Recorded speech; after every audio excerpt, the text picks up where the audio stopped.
você fica, pô, isso é verdade. Esses caras são muito massas. Você vê a foto assim do Exército Vermelho, né? Com as posições, o Che Guevara para poder olhar assim. Isso aí é. O que eu estou falando, isso aí realmente é liberdade. Eles estão lutando pela liberdade, para destruir a opressão política. Mas aí isso é naquela idade que você não sabe fazer nada além de chamar seus pais alienados, porque eles gostam dessa novela e debater Nietzsche que você nunca leu com seus amigos.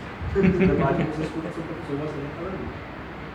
Então, com 16 anos, mais ou menos, eu tinha certeza de que os Estados Unidos estavam destruindo o mundo, que estava invadindo o Iraque por causa do petróleo, que estava espalhando a Coca-Cola para acabar com as culturas, mas eu nunca tinha ouvido falar, inclusive em sala de aula, eu estava no mundo de história, da Revolução Russa. Foi uma coisa que passou assim, a Revolução Russa aconteceu de tal ano a tal ano, derrubou o feudalismo, veio o comunismo. Acabou, vamos agora para o nazismo, e nazismo de direita, blá blá blá. Toda aquela coisa que todo mundo passou por aqui, né? Então, eu acho que, na verdade, eu nunca cheguei a ser um comunista, mesmo com essas influências, porque eu sempre tive a noção de que eu nunca seria um líder da revolução, até que eu não queria. Eu estava muito bem, sei lá, eu gostava de videogame, eu gostava de televisão, então eu achava, para que o comunismo, se eu vou viver sem isso, não tem para que eu vou ficar aqui. Eu fui meio hipócrita nisso, achava que o comunismo era uma coisa muito massa, que era justo e tal, mas eu preferia ter meu videogame. Eu nunca cheguei a ser um completo comunista por causa disso. Então, para entender a fala que se passa aqui hoje, eu primeiro entender qual é o principal princípio da esquerda. Eu vou usar como base o livro Leftism, do Canal do Ledin, um austríaco, que ele escreveu um livro de cerca de 500 páginas, 580 páginas, só sobre o esquerdismo. E ele faz essa investigação justamente desde as raízes do esquerdismo, mesmo quando não era conotado como esquerdismo, quando não era um movimento político, eram pequenas tribos que tinham motivações igualitárias ou identitárias, como ele escreve, onde todo mundo tinha que cortar o cabelo igual, usar as mesmas roupas, ter as mesmas funções. E ele vai contra essa ideia hoje em dia que a gente tem, que a esquerda busca a igualdade material, oportunidade. Ele fala que o princípio que move a esquerda é a identidade. Uma coisa que é idêntica naturalmente é igual, mas uma coisa que é igual não necessariamente é idêntica. Eu não preciso explicar esse conceito aqui.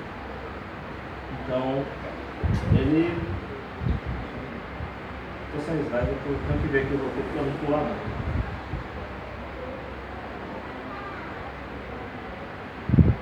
Então ele fala basicamente que o ser humano possui dois instintos básicos, sendo da identidade e da diversidade.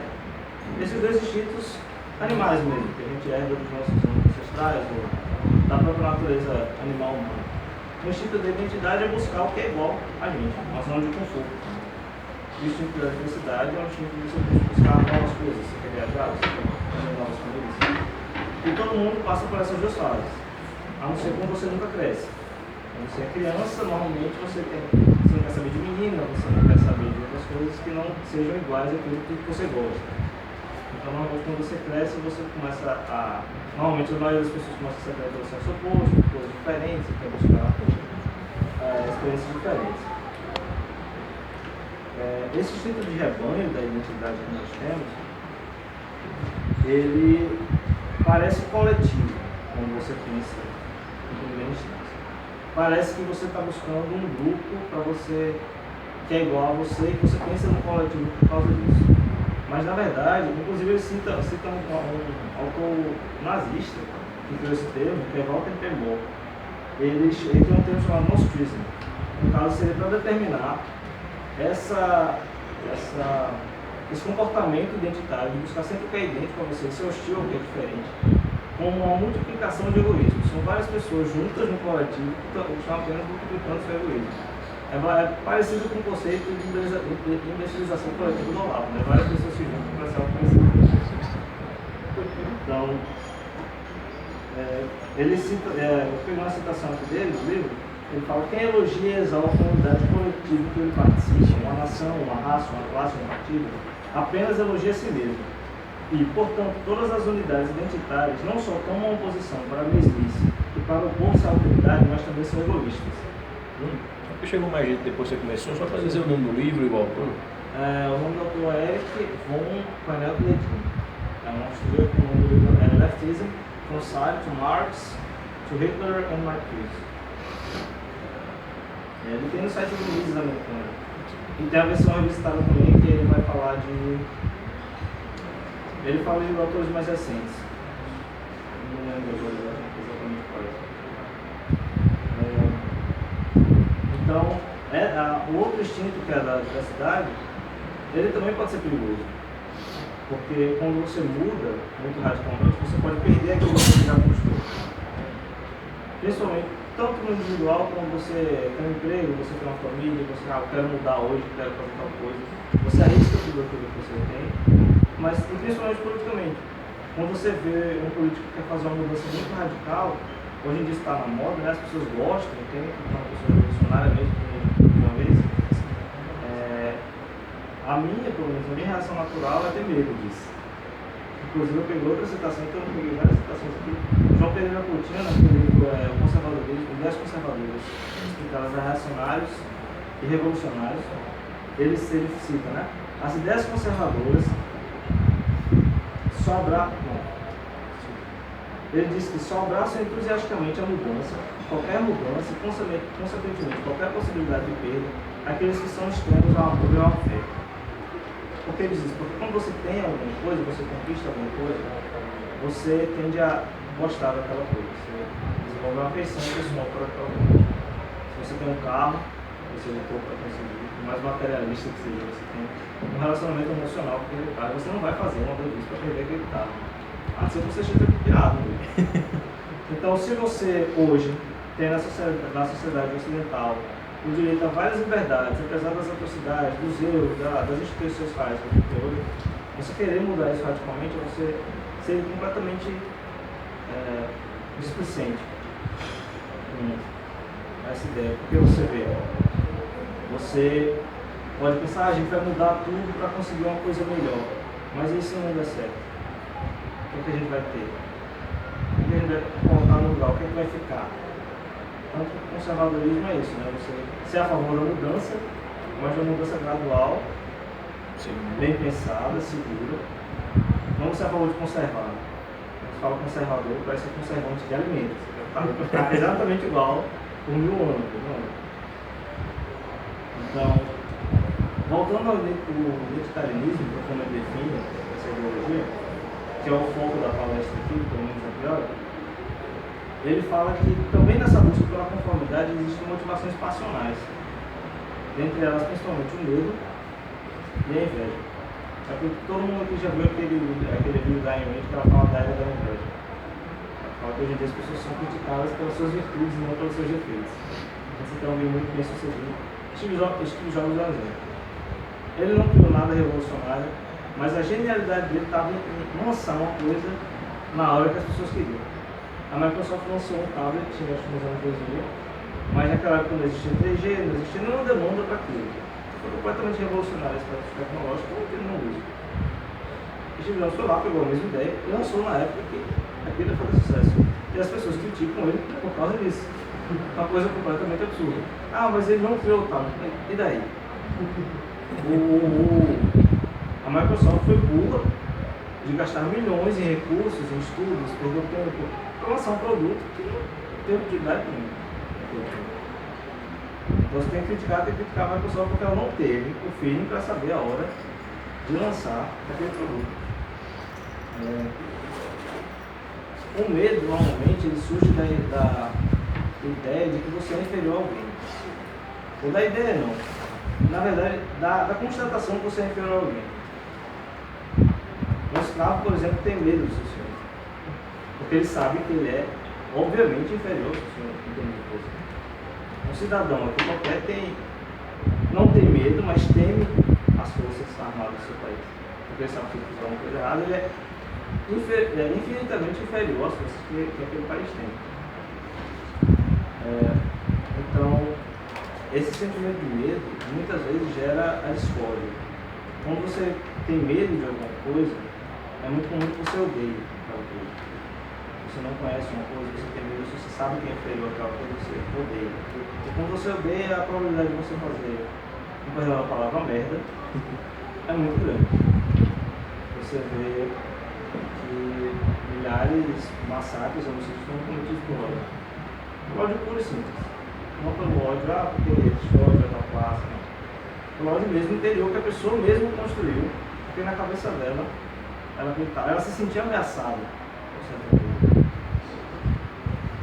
Então, a outra tendência passional que é a inveja,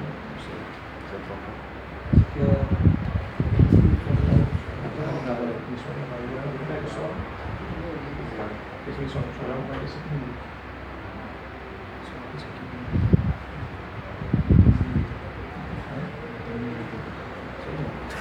a inveja, por outro lado, ela tem motivações mais diversas. Normalmente a inveja ela vem da ideia de que se alguém tem alguma coisa, porque obviamente ela roubou de mim. Ou porque eu acredito que Aristóteles diz que a inveja era você ter ciência que você não poderia ser tão bom quanto aquela pessoa, não poderia ter o que aquela pessoa tem. Então você quer derrubar aquela pessoa do mesmo nível que você.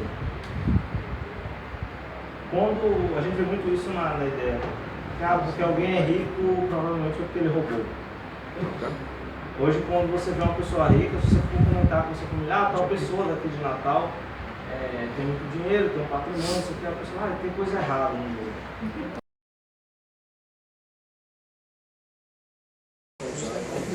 Tem a imagem da Coca-Cola que eu falei, do burguês safado. Sim, inclusive no livro, nesse livro ele mostra que essas caricaturas do burguês que a gente tem hoje em dia, né, elas surgiram num jornal chamado Die Rambers, é um jornal alemão, nazista, o primeiro jornal alemão nazista. Então essa imagem de burguês gordo, com narigão de cartola, surgiu como propaganda nazista. E é reproduzido até hoje em livros escolhidos pelos escolares.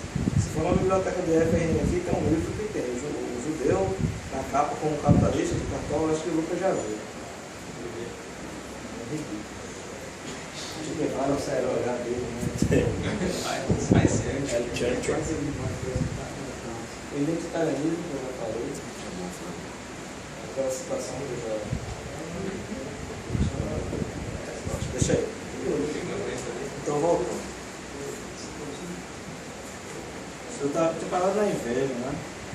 Então, essa ideia da inveja, que você só tem algo, porque alguém só tem algo porque ele explorou outro, porque ele ultrapassou outro, até pode fazer algum sentido nos primeiros minutos, quando você pensa em bens finitos. Você pensa que nem todo mundo pode ter todo o dinheiro do mundo, você pensa que em algum momento alguém vai precisar trapacear o outro, roubar o outro para ter mais. Se bem que você parar para pensar mesmo, na verdade você vai ver que isso não faz sentido. Mas ela ocorre também com coisas completamente não finitas. Tem gente que tem inveja do caráter de outra pessoa. Tem gente que tem inveja da beleza de outra pessoa. Tem uma notícia, eu não consegui encontrar para colocar aí, tem uma notícia de uma mulher que jogou ácido na cara da outra. E aí foram perguntar para ela, porque ela era muito bonita. Você vê, né? Então, outro aspecto da inveja também é você querer transformar a virtude num defeito. Como eu já falei antes. Isso a Emily fala muito bem sobre isso. Inclusive eu fui pegar uma citação dela aqui. A Emily fala que existe um ódio hoje em dia do que é bom pelo simples fato dele ser bom. Que às vezes você ataca, que normalmente se ataca a pessoa não pelos seus defeitos, pelas coisas ruins que ela fez, mas pelas suas qualidades, como o exemplo do Steve Jobs.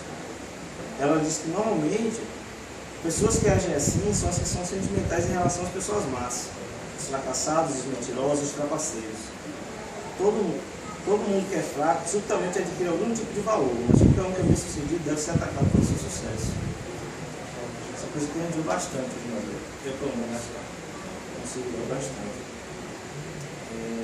Tem outro livro do Eric, que é The Menace of the Herds, a ameaça da monada, mais ou menos, a tradução mais ou menos.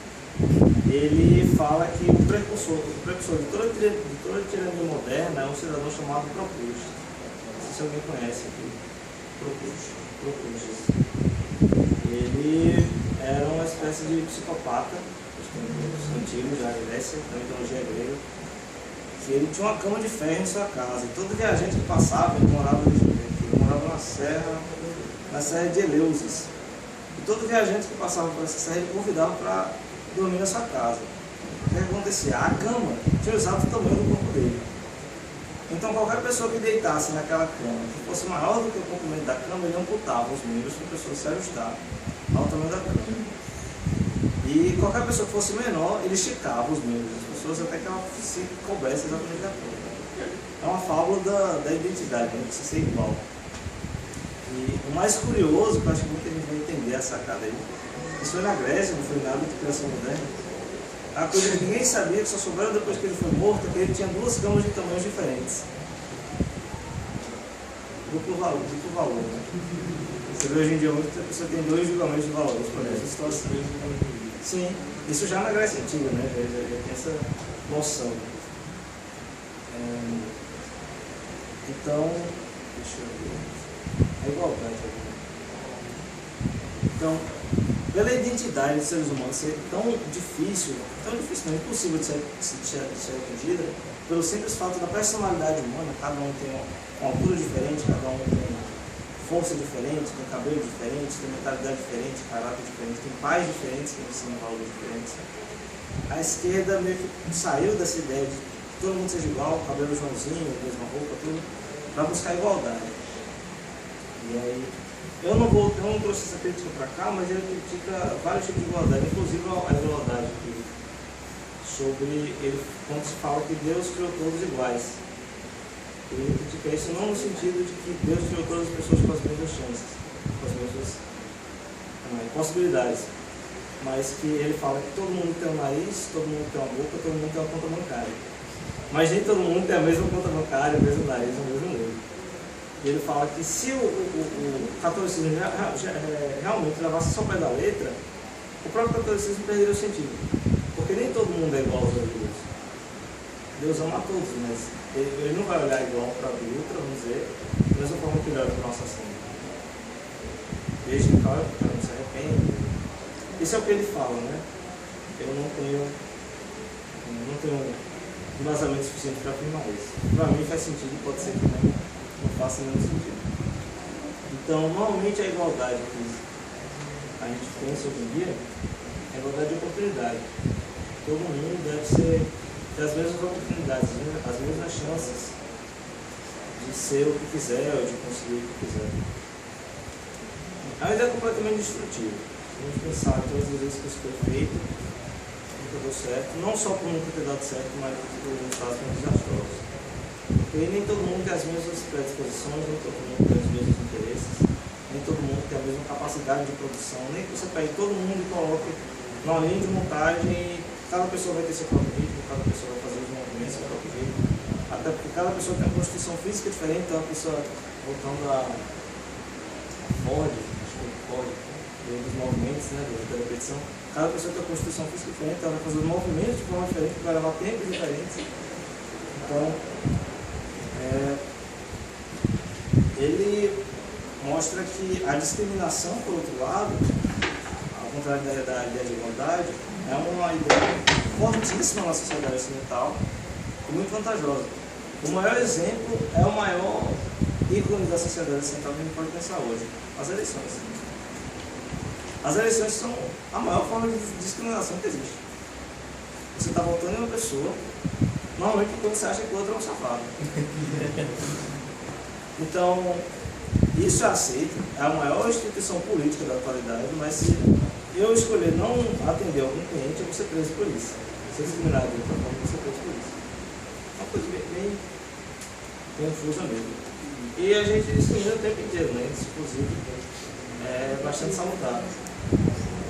Se eu escolho falar com o Yuri e não escolho falar com o Jackson, eu estou discriminando o Jackson. Por qualquer motivo que seja, eu estou discriminando o Jackson. Se eu escolho um trabalhador em detrimento do outro, eu estou discriminando o outro trabalhador. Seja porque ele é mais ele é menos produtivo, ou seja, porque eu não vou para a cara dele mesmo, igual aquele bar do Capelão, né?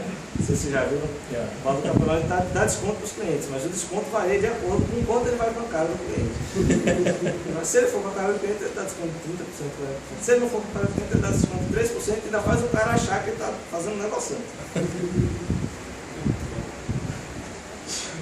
Então, essa ideia de igualdade de oportunidades, se você pensar bem, ela não poderia ser concretizada nem pela pior das tiranias. Isso já foi tentado. Na década de 60, na União Soviética, na década de 80, na verdade, quando uma criança fazia 6 anos, o governo obrigava ela a sair de casa para ir para o internato, para morar no mesmo lugar, com as mesmas professores, achando que isso ia gerar alguma igualdade de oportunidades. Não é o caso, não foi o caso, não preciso entrar em detalhes sobre isso porque é muito longo. Mas aí, então, inclusive eu tenho uma citação aqui, uma coisa que mostra essa hipocrisia da igualdade é que, não sei se vocês lembram dessa notícia, do New York Times. Fala, Cuba caminha para o capitalismo e a desigualdade é cada vez mais visível.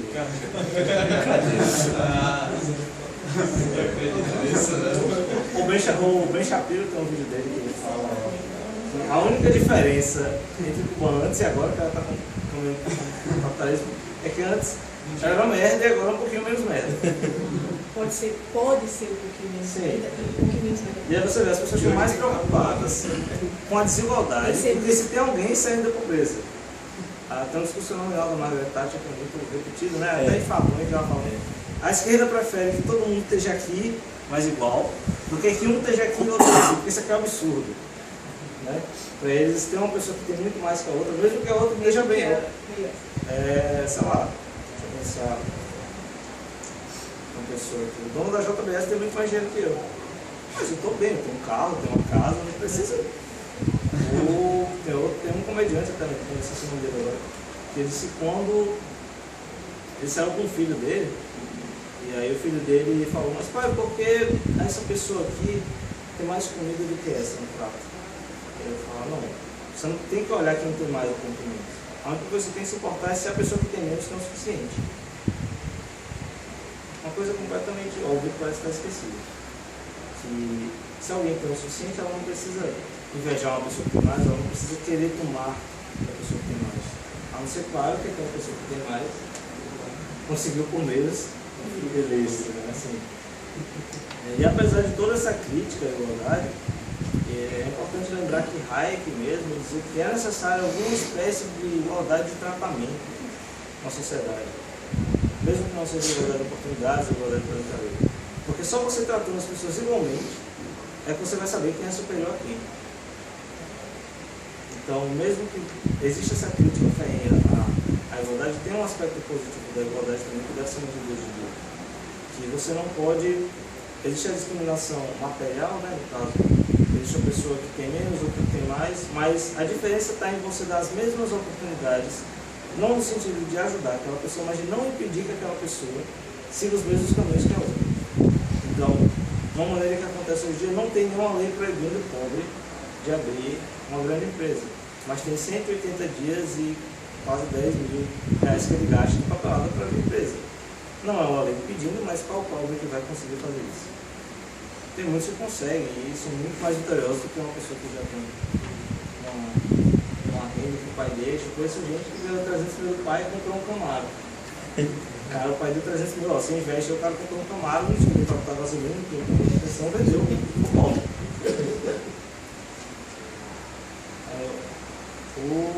O Eric, ele cita, essa citação é muito engraçada. Ele fala: o esquerdismo é uma ideologia que nega diferenças raciais e de gênero e busca transformar o mundo num gigante conglomerado marrom e unissex. Então, você vê, naquela época já viu o ápice desse niilismo que a gente tem hoje. Antigamente você queria que todo mundo fosse igual, todo mundo tivesse a mesma renda. Hoje em dia todo mundo é igual porque todo mundo é nada. Todo mundo é igual e sem nada. Ninguém é homem, ninguém é mulher, ninguém é negro, ninguém é branco. Assim na área mesmo, eu falo, não, porque a raça é a auto-intitulação. Você fala que eu sou negro, eu sou negro. Se você disser e ela achar que você é branco, você é fraudador. É. Fica difícil. Estados Unidos, uma líder do movimento negro. Sim. Que ela era branca. Ela era Inclusive os negros brasileiros saíram em defesa dela. Ela se Os sentia brasileiros saíram em negra. defesa dela. É. Aí você vê que não é uma questão da pessoa ser branca, ser negra, essa pessoa ser mulher, sabe? Essa pessoa está do meu lado, ela tem uma ideologia, ela é bonitinha, fofinha, então eu vou defender ela mesmo que ela seja branca e tal. Tem um... Essa questão agora que eu acho... Eu não estou muito por dentro, mas eu acho muito escuro, muito parecido. Essa questão agora estão falando de palmiteira, sabe? Negro que namora branco. Ah, porque é palmiteira, não sei o que. Tem que ficar o negro, tem que ficar com o negro. Sim. Aí se você fala que branco tem que ficar com branco, os caras piram. Não, isso eu já vi de um branco fazer alguma manifestação em favor dos negros e os negros se ofenderem. Por que você está usando a minha cor? Feminista. Inclusive, Eles estavam se apropriando do pensamento. sim, inclusive até dread hoje em dia é motivo para você ser esculachado. Né? A pessoa branca coloca um dread, você está se apropriando da cultura negra. Exatamente. Isso mesmo. Eu conheço um amigo meu que ele usa aquela camisa, né? 100% negra. Eu Não falei, se eu é usar 100% 100% branco, e aí, Então, a grande problemática do negócio é quem vai nos tornar iguais. Aí vem o problema. Aí que vem um problema. E é por isso que o meu palestra é liberdade para quem? Porque se você pretende controlar todo o poder político, todo o poder econômico, você tem que ter um poder muito superior aos dois. E aí o Olavo falou justamente isso. O ideal socialista é, em essência, a atenuação e eliminação das diferenças de poder econômico com o meio do poder político. Mas ninguém pode arbitrar eficazmente diferenças entre o mais poderoso e o menos poderoso sem ser mais poderoso que ambos. Então você delega a uma pessoa, uma comissão de pessoas, um poder extremamente absurdo de suprimir todas as pessoas da sociedade em busca de um bem comum. O Roger Scruton, logo no comecinho daquele livro Pensadores de Esquerda, ele fala, a mensagem da nova esquerda é simples: todo poder no mundo é opressor e todo poder é usurpado. Extirpemos este poder e teremos justiça e libertação juntas. O problema é que a extirpação do poder encontra grande poder. Então aí vem um método. Eu poderia falar aqui sobre o método da esquerda, mas eu preferi pegar algumas imagens. Primeiro esse aqui. Aquele caso do Michael Brown, se não me engano. Michael Brown, um americano, que ele era o urso carinhoso, assim, urso solidário. Assim. Aquele cara que disseram que ele foi morto, aquela roupa de costas, com as mãos levantadas, dizendo, por favor, não atire. A polícia americana, os brancos foram lá e atiraram nele. E aí, inclusive, a CNN, como sempre a CNN, todos os apresentadores levantaram as mãos ao vivo. Please don't shoot. E aí, depois que foi liberada a filmagem, viu que o cara assaltou uma loja, agrediu o velhinho e levou um tiro porque ele tentou tirar a arma do policial. Inclusive, a autópsia provou que ele não levou nenhum tiro por trás. Que ele não estava com as mãos levantadas quando levou o tiro por trás. Então, e depois disso, o que aconteceu? A CNN foi lá mais uma vez, eles não têm vergonha na cara, impressionante. Não, mas isso aí é só um pequeno detalhe da história. Isso que a gente está fazendo é para uma causa muito maior, porque ninguém vai negar que existe racismo. Realmente, ninguém vai negar que existe racismo. Mas aí, de novo, Ben Shapiro, eu acho que ele cara sensacional e fala, a esquerda busca tentar criar uma verdade maior com várias mentiras pequenas. Eles acham que eles vão pegar várias mentiras pequenas e vão gerar uma verdade maior. E aí eles falam, não, mas não foi bem assim, mas não tira a legitimidade do nosso protesto. Não é bem assim que eu falei, mas o princípio maior estava ali. Está acontecendo um caso desse agora, um garoto islâmico. Não sei se vocês viram. O Alexandre Borges postou no Facebook hoje. É exatamente isso. Sim. E ele Porque A história do menino é especialista em criar casos para gerar clamor sobre a islamofobia. Sim. O que aconteceu? Quando saiu na mídia brasileira, Quem é que não tem medo? foi dito que ele foi com um relógio para a escola. Uma mala. Ele não, o que saiu na mídia, que ele foi com um relógio para a escola e que os americanos islamofóbicos ficaram aterrorizados porque estava com um relógio Fabricado por ele. Fabricado relógio. como se os americanos fossem a raça mais estúpida da face da Terra, que não soubessem uma pessoa boa. E aí hoje saiu na lista de Bosch, né, que fez uma matéria sobre isso, falando que na verdade o que aconteceu foi assim, que ele construiu aquele relógio e um dos professores dele falou, não ande com essa mala aqui. Isso aqui pode ser perigoso. E ele insistiu. E aí depois pediram, abra a mala, não vou abrir o relógio. E uma das professoras com medo na sala, temendo pelos seus alunos, pediu que ele fosse retirado de sala. E aí foi criado todo o alvoroço em torno disso. Inclusive aquele Guga Chakra, que ele faz às vezes ele faz entrevistas brilhantes, às vezes ele faz uns porcarias. Ele ficou revoltado porque aquele menino tinha sido preso, porque era muita islamofobia, sem contar a história. Ele já ganhou 10 estágios no Twitter. E dizem que ele nem fez relógio. Comprou no eBay. Outro exemplo, esse aqui seria um clássico. O cara fala, então um tweet dele fala, sem modéstia, representei o Brasil com altivez na palestra que dei na ONU sobre o ódio nas grandes redes e o perigo da homofobia crescente. Aí ele em Mato Grosso vai e fala que o governo Dilma armou toda essa roubalheira e fala, bicha velha esquivando as armas. Cara, bandeira do cara. Então o método é justamente você falar duas coisas completamente contraditórias e fingir que você não falou aquela outra. Você vai torcer que alguém não lembre que você falou aquilo. Aí tem esse aqui do Jean Willis também. Ele fala, nós que somos parte dos grupos difamados, mulheres, negros e homossexuais, e ao mesmo tempo conscientes, devemos nos unir agora. Aí depois ele fala, ontem um tipo de gordo negro fez uma mente na PL 652, dizendo que esta atenta contra a liberdade de expressão. Reticências. Eu respondi ao tipo que um negro gordo se colocar contra o projeto de discriminação de minorias é mais que burrice, é o fim do mundo. Ele faz questão de dizer que o cara é negro, você é um merda. É o que basicamente ele quer dizer. E ele depois chama as minorias para se unir com ele. Assinar, não poderia deixar de ser.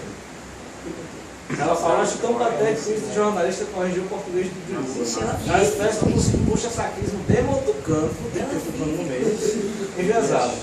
Aí depois ela fala, Kim Kataguiri, assim como quem o admira, nunca leu nada. Não sabe nem pronunciar Che Guevara. Não pode corrigir Lula, mas Kim Kataguiri... Eu vive corrigindo ele no português. Quando tem que responder, vai. Esse aqui é meu favorito, esse cara, eu faço questão de os textos dele. Ele fala, essas crianças que brigam de personalizar a política, transformando em inimigos quem deveria ser apenas oponentes, inspiram ódio. Contra o ódio, né? Obviamente, que era da paz. Aí depois ele fala, Marcha para Jesus em SP tem críticas contra Lula e contra o ativismo gay. Tomara que manifestantes encontrem Jesus logo. Olha. Pessoalmente. Pessoalmente, é. Outro exemplo para ver se fica claro. Detesto o Danilo Gentili, abomina. É o medíocre que vive de fazer piadas que humilham minorias. Odeia, né? Odeia. Ele é contra o ódio, mas ele odeia o Danilo Gentili. Faltou aqui de Santa Cruz aí. Sim. Na escala evolutiva, fã de Danilo Gentili deve vir logo abaixo das Américas. Então, é uma percepção especial. Danilo Gentili e Raquel Sherazade na mesma emissora. Quem sabe não se acasalam e tentam comprovar que as mulas podem se reproduzir. Cara completamente da paz, democrático. Aliás, se um dia Sherazade e Bolsonaro cruzarem, tiveram um filhotinho, cruzarem, já tem um nome para a cria, Danilo. Outra vez, dia desse, ele publicou um texto falando que o Rodrigo Constantino tinha uma conta naquele Hashtag Medicine, que é um site de traição. E aí ele queimou a imagem do Rodrigo Constantino e 10 anos depois ele apagou e falou, desculpa, não era meu objetivo queimar o Rodrigo Constantino, não sei o quê. Eu acho que isso é de baixo caráter. O cara que fala isso, preocupado com o que ele vai falar do outro. Outro dele. Eu sou fã desse cara. A grosseria, a maldade, a estupidez e o veneno tomaram conta da internet brasileira. Quase não há mais espaço aqui para gentileza e empatia. Isso foi quando? 1º de abril. Depois ele fala, desumano torcer para que o canalha que está passando lentamente pela rua com um funk em altíssimo volume bata o carro e morra em chão.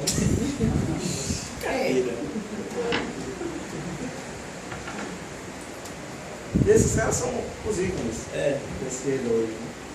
Tirando os que já estão fracassados, como Liceu, Lula, Dilma, coitada, ela não tem nem inteligência para fazer um negócio desse. Ela não fala nada com nada, ela não tem nem por isso que traduzir. E aí, esse aqui é o melhor exemplo de todos, é o mais sensacional. O Senagel processou a Fidelis, porque ele disse que o órgão extintor não reproduz. Ganhou R$1 milhão. Tudo bem, até aí eu não vou entrar no mérito dessa questão.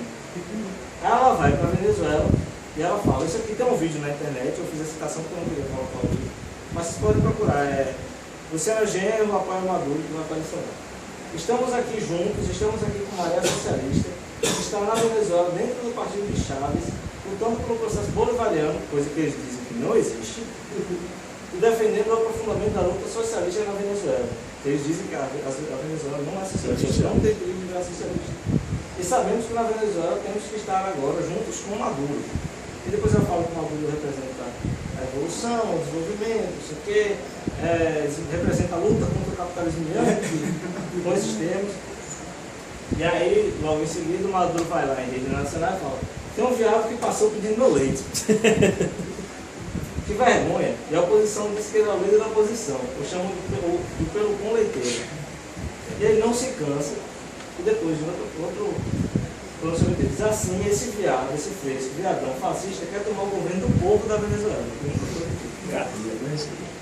E aí depois, no final do vídeo, a Luciana já falou: porque a gente é contra a homofobia, a gente tem que se unir a favor daquela mesma PL 622, porque a gente é contra a homofobia, mas apoiando o cidadão desse. E o pior, que quando você faz uma coisa errada, você vai, no mesmo meio que você fala, você apoiou, você vai lá e se desculpa. Você faz uma coisa errada, você fala: eu errei, me desculpe, isso aqui não condiz com os outros princípios. Até hoje ela não deu um pio sobre isso. Aí fala que o socialismo que foi tentado até hoje não representa o que ela acredita, que é a foto lá no Che Guevara. Qualquer coisa deturpar o Marx. Não, mas isso aí ninguém usa mais. Tá tão na cara que...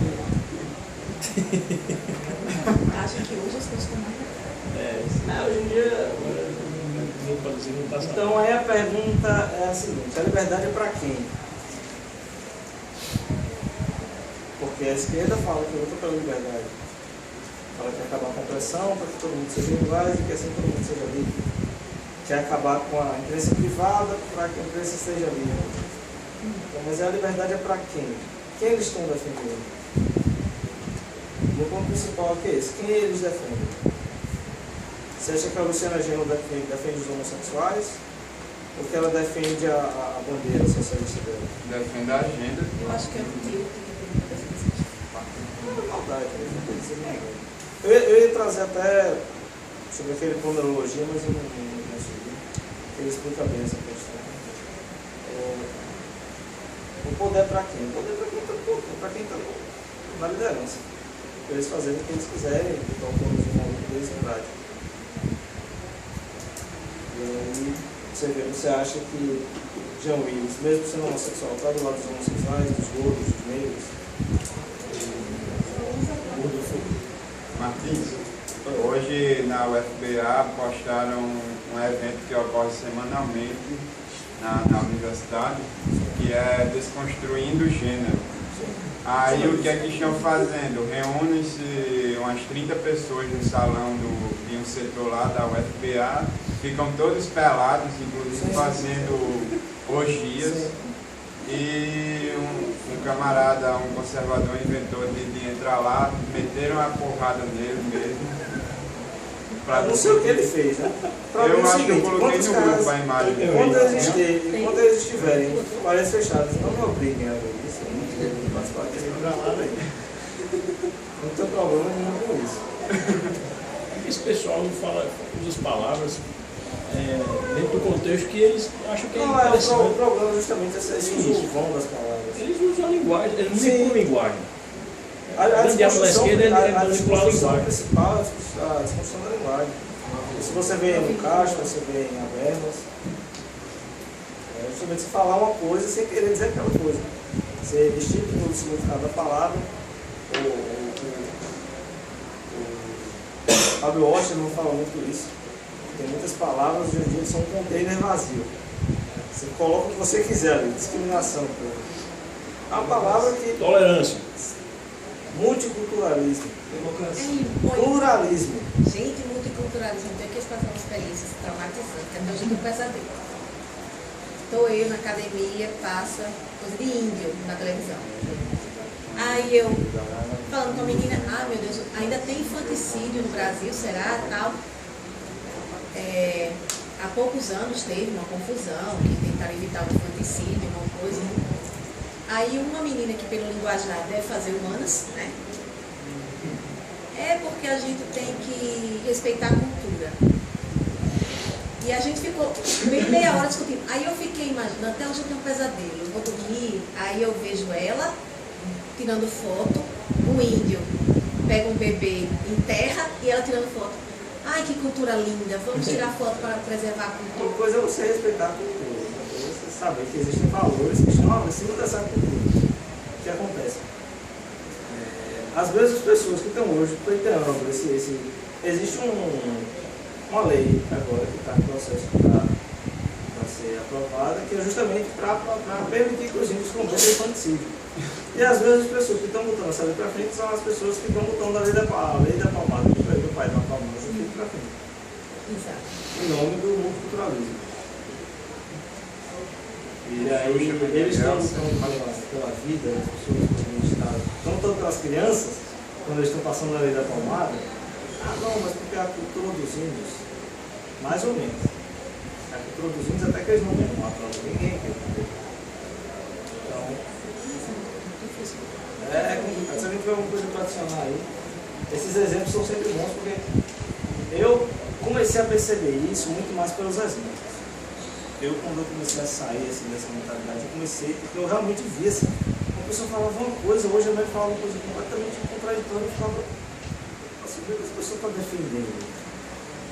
Porque, mesma coisa, a sociedade ocidental é muito opressora, muito machista, muito não sei o quê, mas nós temos que defender o direito das sociedades islâmicas serem da forma que elas desejarem. A religião de mulheres, chicoteando de mulheres, assassinando de mulheres, violando reis. A lógica disso.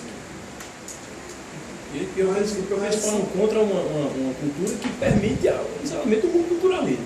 Sim, eles só são contra porque a cultura permite que eles sejam contra. Se considera tudo caladinho. Deixa eu comprar. Tem uns malucos que vão, né? Tem um brasileiro que foi lutar pelo exército russo contra a Ucrânia. Esses caras falam, beleza, você realmente. No mínimo você não está sendo hipócrita. Beleza. Só na salvação, verdade. São a favor que o islamismo ele possa difundir as suas ideias, sua crença, sua cultura. São a favor de que o muçulmano leva as mulheres, não são contra o casamento cristão. São contra a concepção cristã de família. São dois pesos e duas medidas. Uma coisa que eu acho engraçada é que, assim, claro que a gente tem que saber que quando eles são contra a família tradicional, eles não estão sendo contra o homem e a mulher casada. Eles estão sendo a instituição que os representa, né? Mas uma coisa curiosa é que eles são contra o casamento cristão das pessoas, como é que se fala? Não, monogâmico, com todos os elementos que o cristianismo inventou. Fidelidade, amor, né? Você tem compaixão, você cuidar do seu parceiro, mas querem casar e conviver das mesmas regras. Eles são contra o cristianismo, mas querem viver numa sociedade onde todos os valores cristãos são aplicados. Caridade, bondade, amor. Isso é uma coisa também que você pega pela contradição. Se você for parar para pensar bem, não adianta você falar dessa contradição da pessoa. Nessa palestra que eu estou dando aqui, é mais para se alguém não soubesse, se alguém não tivesse percebido isso assim claramente, tomar ciência do método mesmo que eles assumem, né? Que você consegue pegar um cara quando ele está fazendo um negócio desse. Mas se você chegar para um cara desse e falar, você falou isso aqui, você falou isso aqui, o cara, e aí? Porque o ideal deles, eu estava falando com o Jackson, o ideal máximo deles é a igualdade. Aí ele falou, não, é o poder. É o poder mesmo, né? É a revolução, né? Então assim, não importa o que você faça, desde que seja por um bem maior, tudo aquilo vai ser justificado. Várias mentiras pequenas para formar uma grande verdade. Alguém tem mais alguma coisa a adicionar? Na verdade, eu vejo não como poder, mas como vencer. Vencer os outros. Nesse ponto você vê aquele mesmo substrato da origem relativística, mas não importa a sua opinião, o que importa é o vencer o debate.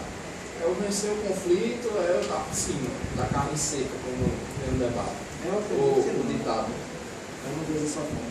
Eles não querem vencer o debate, tanto que eles perdem, consequentemente, todos os debates e eles continuam subindo o poder. O que eles querem é a dominação mesmo.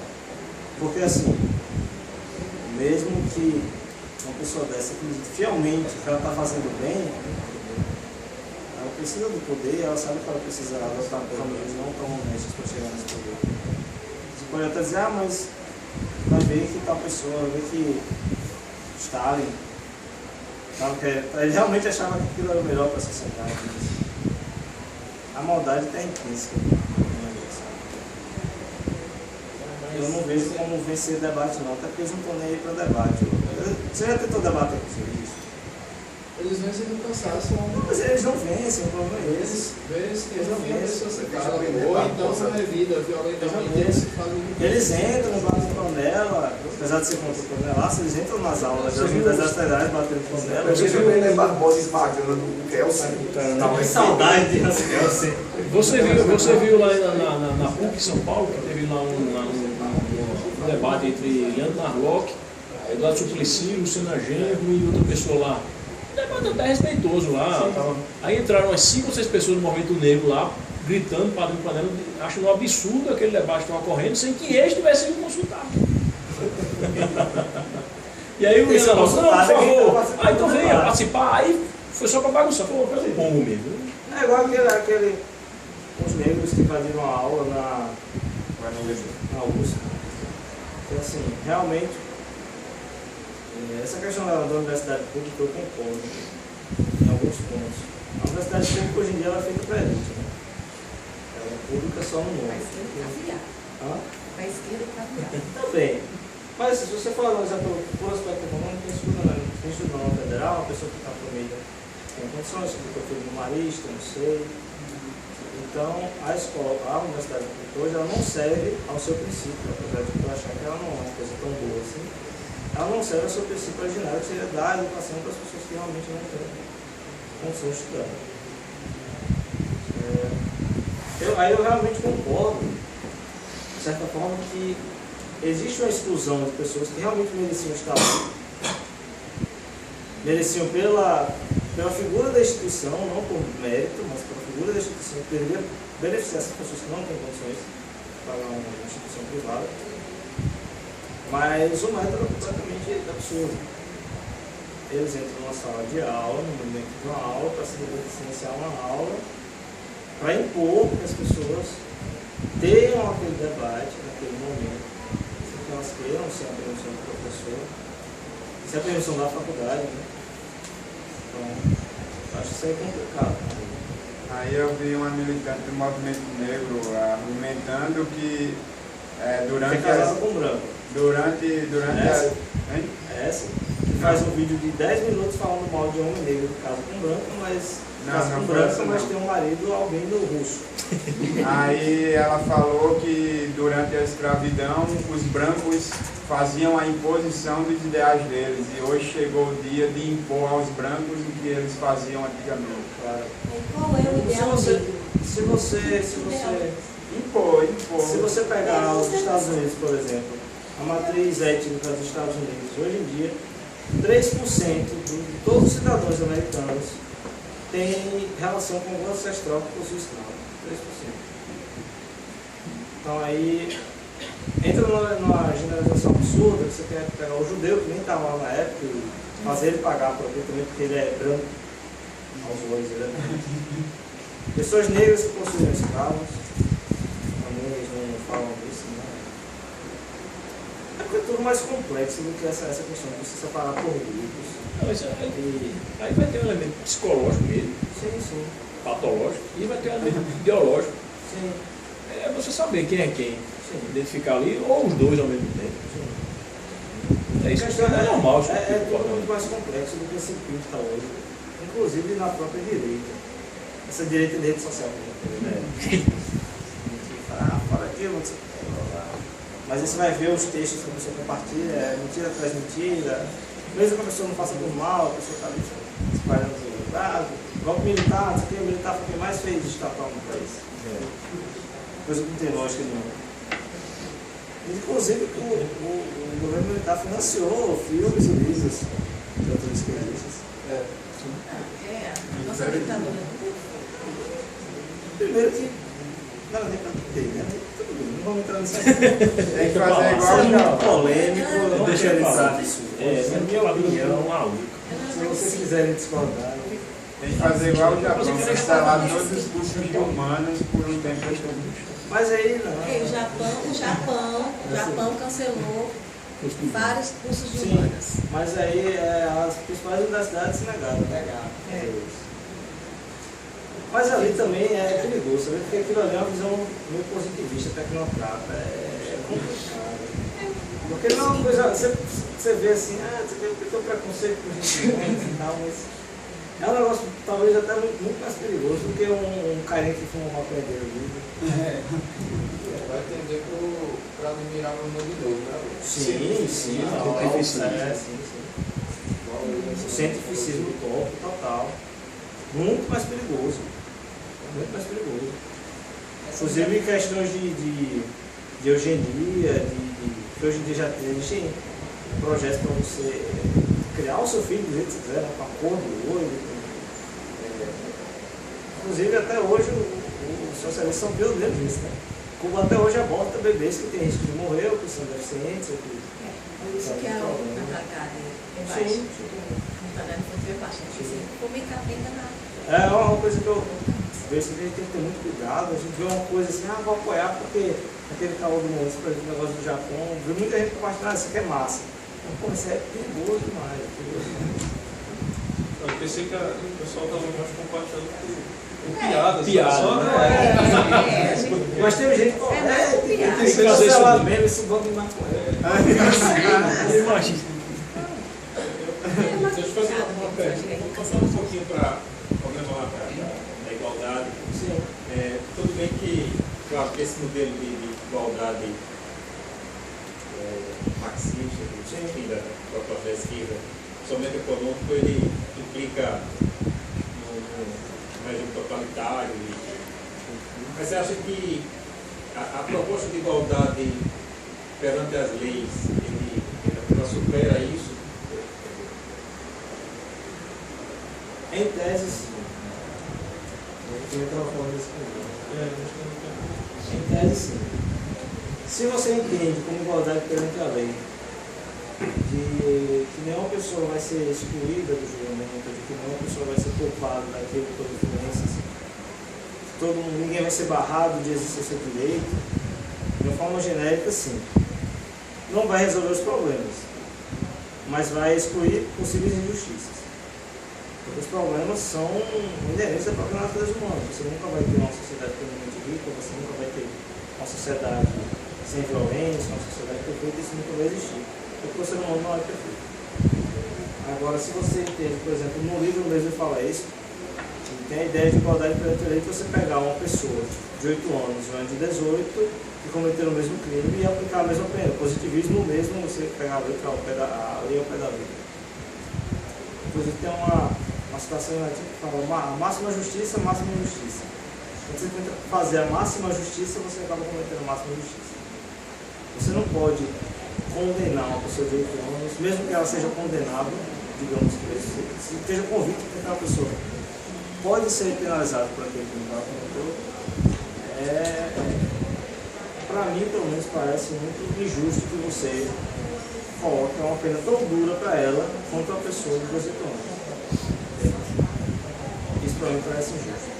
Ou você aplicar a mesma pena para homens e mulheres, às vezes também não cabe. Mas eu acredito que em tese sim. Em tese são um dos elementos institucionais que levaram a gente a ter a liberdade que a gente tem hoje. Mas tem que ter cuidado.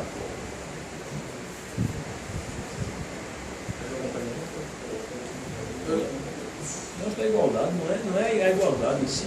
É quando você começa a querer colocar em prática, é perguntar quem vai fazer e como. Sim.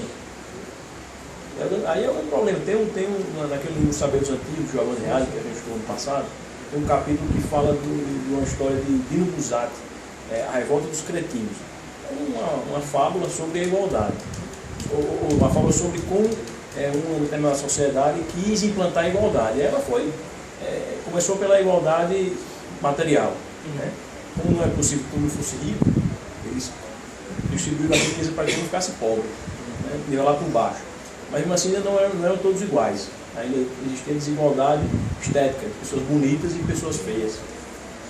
E aí isso incomodava quem era feio, e como o ideal daquela sociedade era igualdade, tinha que se extinguir essa desigualdade, e aí os bonitos tiveram que ficar feios através de injeção de substâncias químicas, de deformidades, etc. Aí ficou todo mundo feio. Só que ainda existia. E aí só que ainda tinha outra desigualdade, que existiam pessoas mais inteligentes e outras menos inteligentes. E aí acaba nivelando todo mundo por baixo. Exatamente. Aí os desinteligentes, os cretinos, se rebelaram contra os inteligentes porque queriam que eles ficassem iguais a eles. E aí os inteligentes, os cientistas resistiram e tal, mas os cretinos, em bando, terminaram por impor mais esse padrão de igualdade, que tiveram que os inteligentes ficar burros, né? Ficaram todos cretinos. Mas aí, ainda assim ainda havia desigualdade, porque existiam pessoas boas e pessoas más. E aí foi um grande problema, porque eles não conseguiram se adentrar na alma do sujeito para tornar ele bom ou mal. A não ser pela convivência, pelo exemplo, mas não podia interferir nisso. Dessa busca por identidade, você pensar que se todo mundo é previsível, se você sabe como todo mundo vai reagir, não vai ter mais medo na sociedade, né? Ninguém vai ter medo de nada, ninguém vai se preocupar com nada, não acabar o suicídio, não vai acabar a depressão, tudo isso. É uma das justificativas. Bom, gente, nosso tempo já está terminando. Quero agradecer a presença de todos.